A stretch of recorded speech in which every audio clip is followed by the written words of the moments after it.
ಗವನ ಉರುವವ ಹೆತ್ತೈನ ಮಕ್ಕವ ಇಬ್ಬ ದೈವ பிரிவிகளே. திரேதாயுகனோಗೆ ಮಹಾನ್ಗಳ್ ಯೋಗಿಗಳ್ ಋಷಿ ಮುನಿವರ್ಗಳೆಲ್ಲ ಅಗ್ನಿ ಭಗವಾನ್ನ ಮುಖ್ಯತ್ವವ ಅರಿದು ಅದನ್ನು 3 ವಿಧವಾ ಪಿರಿಚಿ ಆರಾಧನೆ ಮಾಡಿ ಬಂದರು. ಒಂದುಗ ಆಡುವ ವ್ಯತ್ಯಾಸವ ಪುರಿಂಚಿ ಬೀತು ಅದುಗ ಏತೆಂಗೆ ಜನಗೂ ಅಗ್ನಿ ಭಗವಾನು ಕೂಡ ಆ ದೈವ ಬಂಧನೋಗೆ ಇಬ್ಬುದುಗ ಆ ದಾರಿಯೂ ತೋರ್ಚಿದರು. 3 ವಿಧವಾನ ಅಗ್ನಿ ಏನಂದ್ರೆ ಗರ್ಭತ್ಯ ಅಗ್ನಿ, ಆವಾಗ್ನಿ ಅಗ್ನಿ, ದಕ್ಷಿಣಾಗ್ನಿ.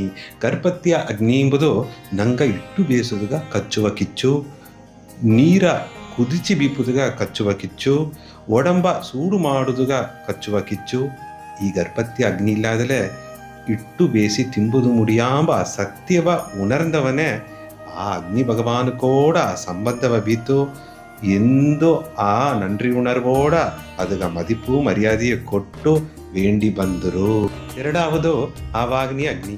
ಇದು ನಂಗೆ ಯಾಗಶಾಲೆಯ ಕಟ್ಟಿ ಪೂಜಾ ವಿಧಿ ಪ್ರಕಾರ ಯಜುರ್ವೇದ ಮಂತ್ರವೆಲ್ಲ ಹೇಗಿ ಕಲಸವ ಆವಾಹನ ಮಾಡಿ ಅಗ್ನಿ ಭಗವಾನ್ನ ಆವಾಹನ ಮಾಡಿ ಆ ಅಗ್ನಿ ಪ್ರತಿಷ್ಠೆ ಮಾಡಿ ಎಲ್ಲ ದೈವಿಕ ಪೊರುಳವು ಆ ಕಿಚ್ಚುಗ ಆಹುತಿಯ ಕೊಟ್ಟು ಅಗ್ನಿ ಭಗವಾನ ತನ್ನ ಹೆಂಡ್ರ ಇಬ್ಬ ಆ ಸ್ವಾಹಾಂಬ ಅಮ್ಮನ ಕೊರ್ಚಿ ತನ್ನ ಮೂಲಿಯವ ಈ ಪೊರುಳೆಲ್ಲವ ಒಂದೊಂದು ದೇವರಿಗೂ ಇತ್ತಿನೋಯ್ ಸೇತೂಂದು ತುಂಬಿದ ಭಕ್ತಿ ಭಾವದೋಗೆ ಮಾಡುವ ಆ ಯಾಗತ, ಆ ಹೋಮತ, ಆ ನಿತ್ಯ ಅಗ್ನಿಹೋತ್ರತ ದೈವ ಯಜ್ಞಾಂದೇನ ಇದನ್ನ ದ್ರವ್ಯ ಯಜ್ಞಾಂದು ಏನ.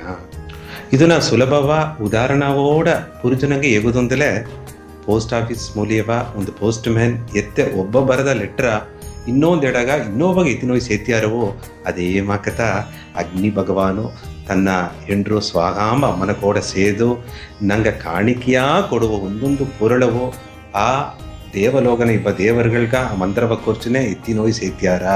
ಇದುತ್ತ ದ್ರವ್ಯ ಯಜ್ಞ ದೈವ ಯಜ್ಞ ಅಂದು ನಂಗೆ ಏನ. ತುಂಬಿದ ಗವದ ಕೊಲನ ಹುಟ್ಟಿದ ಉನ್ನದ ಆತ್ಮಕಳೆ ನಾಯಿಗ ಈ ತುಂಬಿದ ಗವದ ಸ್ವಾಮಿ ಮೂರಾவது ಅಗ್ನಿಂಬ ಆ ದಕ್ಷಿಣ ಅಗ್ನಿಪತಿ ಮಾತಾಡ್ನೆ. ತುಂಬ ಸಂತೋಷ, ಪೂರ್ಣ ಆಶೀರ್ವಾದ.